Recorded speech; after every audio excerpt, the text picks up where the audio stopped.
An ultimate and unfortunate irony. Welcome to Strip Cover Lit, where we squeeze the bigger picture out of literature. I'm Adrian Ford, and we are here for another short story discussion, which will appear in two playlists here on the channel. Number one being the short story discussion playlist, and number two being the short story by short story read along of Ernest Hemingway's Finca Vigia edition. The short story in question today is known as God Rest You Merry Gentlemen. So, this video will have three different parts: a So What Happened recap of the short story, a literary criticism section where we talk about the literary goings-on in the short story, and finally, a writer's corner where we talk about the things that we can take from this short story as writers ourselves. So, what happened? We're in Kansas City. Hooray. It's like Constantinople, don't you know? Even if you don't believe our speaker. Also, it's Christmas Day. Dr. Wilcox and Dr. Fisher are on duty. Our speaker, Horace, shows up, and Dr. Fisher wants to tell him about an interesting goings-on from Christmas Eve. A young man had come in and asked to be castrated. The doctor asks, why?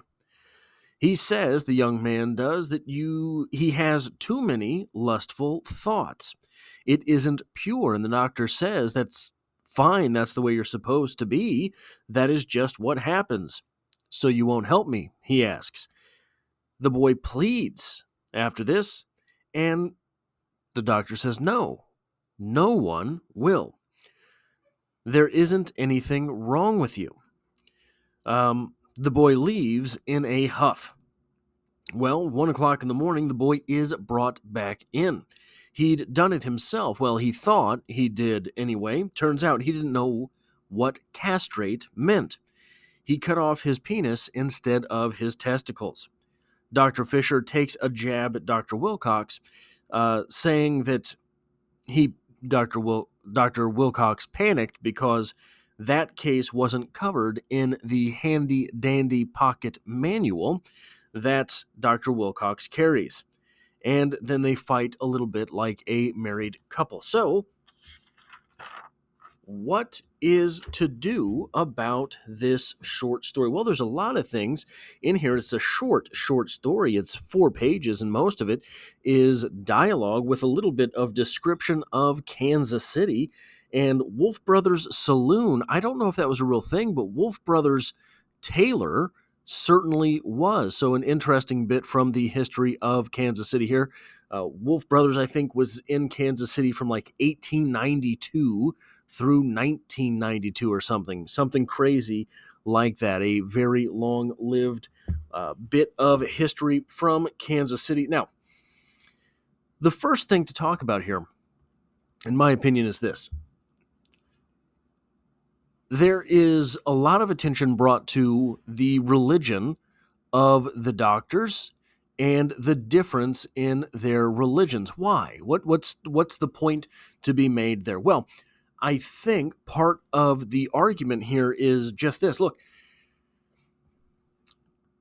the question at the core of this story is that the young man, I guess he's 16-ish, so he's kind of in the young man range. The doctor tells him no one will remove your testicles because there's nothing wrong with them. The young man doesn't know it's testicles that he's talking about. So, in a sense, and really, he would have told him the same thing about his penis as well. No one's going to cut your penis off because there isn't anything wrong with it. The irony of that with these two doctors interplaced here is that this is a big step further, but it is a step further than circumcision. One of the doctors is Jewish, one of the doctors is Christian. If you're Christian, are you circumcised? Well, the answer is not always yes, but if you're Jewish, are you circumcised? Well, the answer is always yes. Well, what is a circumcision? It is a removal of a part of the penis. What's wrong with that part of the penis? Nothing. Nothing is wrong with that part of the member, so why cut it off? The young man is just taking it one step further than the circumcision. Now, all sorts of arguments about this, I understand that, but the fact remains, there's nothing wrong with that part of the male member. It does not need to be removed, and yet it is at birth for a very large percentage of men. So the next thing to talk about here, Hemingway's a funny guy. Hemingway puts jokes in a lot of his stories, and there's a few here as well. Wilcox is, as I understand it, a derivative of the name William, Wilhelm, which is to say helmet of the will, headstrong. Well, that's kind of ironic when you're talking about a story where someone loses their penis. Okay, great. Funny haha. The doctor's name still is Wilcox. Well, the boy won't. Funny haha. And then from Dr. Fisher, we have a joke towards the end of the story. Where are we at here? I've never given it its proper importance. So good of you to remind me. Your Savior making a joke about Christianity. That's right. Your Savior undoubtedly. Your Savior. And the ride for Palm Sunday. The joke here being that young man, earlier, the Dr. Fisher had told him, oh, go and dash. What do you think that dash is? The dash is standing in for something obscene. Well, we know that Hemingway is not afraid to put obscenity, the words, in his short stories. The doctor, Dr. Wilcox, was telling him, oh, go and jerk off. Just go jerk off. And the boy replies, when you talk like that, I don't hear you. Right? So, the boy, the young man, would have been better off to serve himself a couple of Palm Sundays and just take the edge off. That is the joke there. I think there's also something to be made of Dr. Fisher's last name. Give a man a fish, you feed him for a day. Teach a man to fish, you feed him for a lifetime. That is a Christian idea.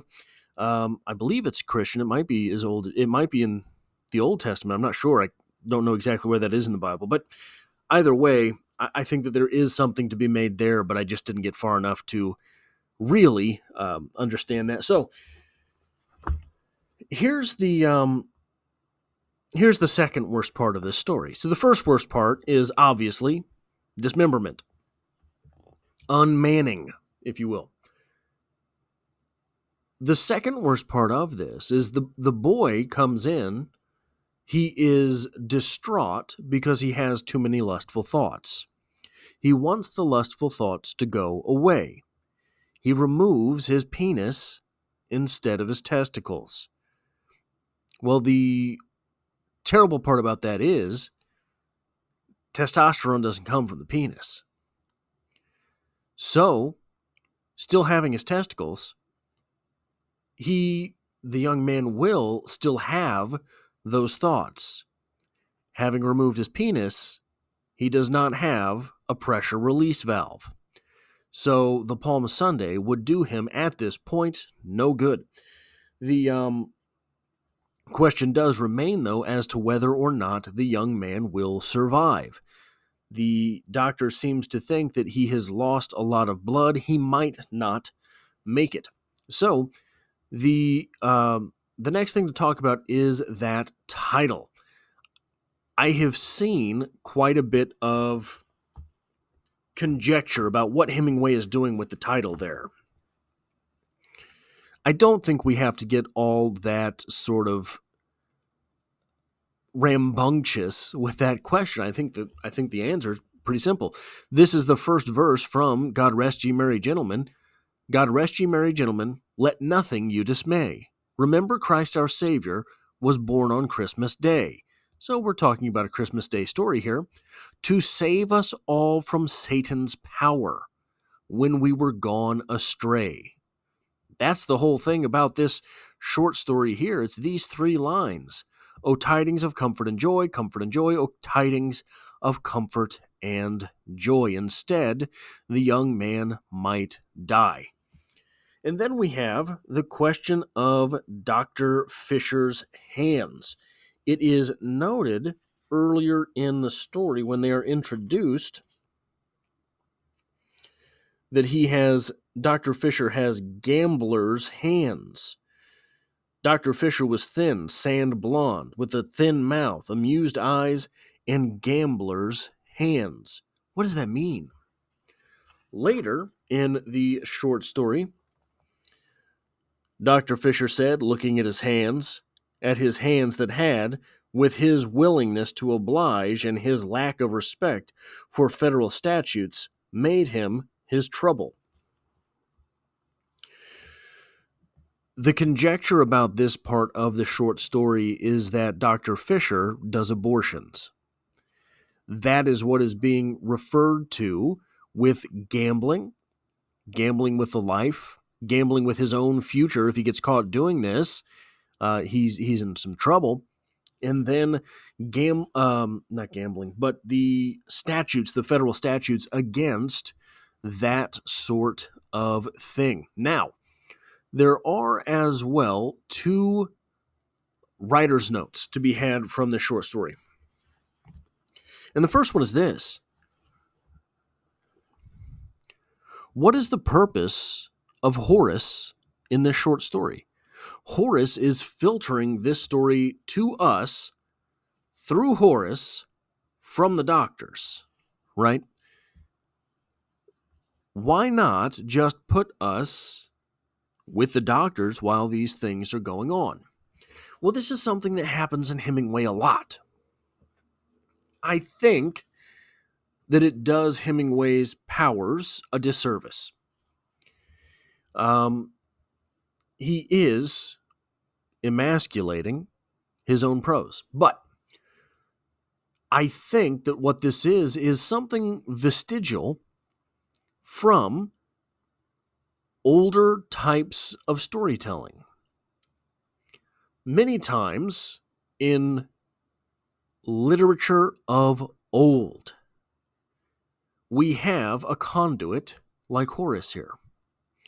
We have someone telling the story about someone else. Old stories, you even have the teller giving his introduction. Here's who I am and how I know these things. You know that they're true because they're coming from me. We get that a lot in Hemingway. This is something that has largely, stylistically, been eliminated from English literature, by and large. So you have someone like a story like The Great Gatsby. You have a main character, Nick Carraway, who is kind of wishy-washy and not entirely readable, I think. Not the greatest character in that novel, right? He's more of an observer of the great big personalities in that book. But in defense of Fitzgerald, he is integral to an extent in the story, right? He's sort of the middleman in a lot of these relationships. Horace here is completely throwaway. Does nothing for the story, does nothing for the narrative, gives us nothing. This short story would be better served if we were getting first-person accounts or third-person accounts without Horace there. Give us the action as it happens. Don't give us Dr. Fisher telling us the story of the young man as he had come in. Show us the young man coming in. Don't tell us about the young man coming back at 1 a.m. being served up to the doctors. Put us there. Now, arguably, part of that in this short story is putting us too close to the action. especially as the young man comes back and he's already performed the penectomy on himself. Putting us there might be awfully graphic, and you would have been hard-pressed at the time to get that published. Today, that's basically 80% of the short stories are penectomies of one fashion or another. But the next thing here is this. Hemingway is an absolute master of character motivation. The way that a character comes to life on the page is through their motivations. You can paint interesting characters, but if their motivations don't feel true, it's kind of just random stuff happening on a page. You have the young man who, if you're here, odds are you're male. If you're here, odds are, I've looked at my demographics, odds are you were over 16 years old, meaning at one point you were a 16-year-old guy. You know exactly where that guy's coming from. The wrong breeze can set you off for the entire day. Seeing shapes of shadows on a wall can end your productive hours for the evening. You know what I'm talking about. We know his motivations. Maybe we wouldn't go as far as he was to solve them. We would solve them 15, 20 minutes at a time. But we understand those motivations. We understand where he's coming from or where he's not. Dr. Fisher is brass. Dr. Fisher is willing to indulge a person long enough to understand them before he tells them, oh, just go jerk off, right? He is boisterous. That is his main motivation is real until a point, right? I want to be here. I want to make this thing work until you piss me off. Dr. Wilcox is Dr. Wilcox is not sure of himself. Dr. Wilcox has had this implanted in him by one of his professors who said, where is it here? You have no business being a physician, and I have done everything in my power to prevent you from being certified as one. Since you are now a member of this learned profession, I advise you, in the name of humanity, to obtain a copy of the young doctor's friend and guide and use it, Dr. Wilcox. Learn to use it. That is how he came up as a doctor, with one of his professors telling him that. So, the reason Dr. Fisher gets under his skin is because he's very defensive. So he feels as well very, very real because we know his motivations. If we didn't know that he was so sort of pretentious about whether or not he belongs, it would just seem random when Dr. Fisher is goading him that he blows up the way he does, that he gets irritated the way he does. But we know that motivation is inside of him. So just take a note whenever you're reading Hemingway of character motivations and when they get to a certain point, how that character changes. We have Dr. Fisher blowing up at the young man. We have Dr. Wilcox blowing up at Dr. Fisher. And we have the young man blowing up at himself. That is all I have for this short story discussion. If you like or appreciate what it is that I do here, hitting the like button really does help me out, as it tells YouTube to share this video with other literature lovers. If you find yourself here by chance but not design, literature is the only thing I talk about on this channel, dropping multiple videos every single week. There's poetry every Monday, and I hope to have you back for the next one.